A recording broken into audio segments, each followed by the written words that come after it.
We have seen Russia launch a record number of drones this week. And we have seen this increase as President Trump, frankly, has been starting to push back on Russia, on Putin openly. What does this tell you about Moscow's strategy at this point in the war? Yeah, Jessica, so this is going to be a really interesting phase of the war because what we're looking at here is basically a strategy that has two components to it. One of them is the volume of attacks. So you pointed out the number of cruise missiles and the number of drones just over the last 24-hour period.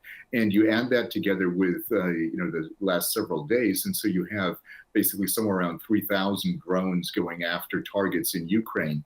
That's one component of it. So they're trying to overwhelm the air defense systems of Ukraine with the sheer number of drones and missiles that they're using to attack. But the other thing that they're doing is they're employing tactics where they are having the drones fly from various directions, attacking targets from unexpected areas. So instead of coming in from the north or from the northeast or the east, the drones are coming in from the west or from the south.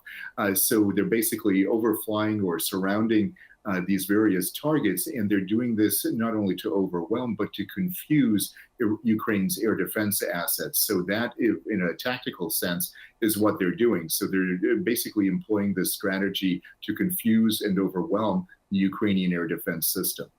And what will Ukraine need in terms of resources to effectively respond to this? Can they respond to this?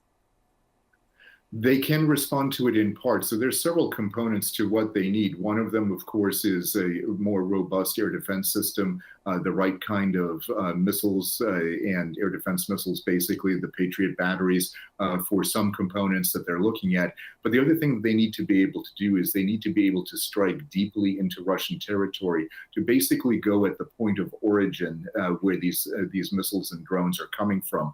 Kind of like you saw with Operation Spiderweb, that would be the kind of thing that they would need to do on another scale just as large or even larger than what they did just a few weeks ago. Yeah, and President Trump has reportedly made this deal with NATO for the U.S. to send weapons to Ukraine through the alliance. What kind of impact might that have for Ukraine right now? So one possible component of this, Jessica, is that they might be able to get the weapons quicker. There are several Patriot batteries in Western Europe right now. The Germans have one, and there are several other countries that have other Patriot batteries. Those could then be moved to Ukraine very quickly. So in essence, speed might be on the side of the Ukrainians in this particular case.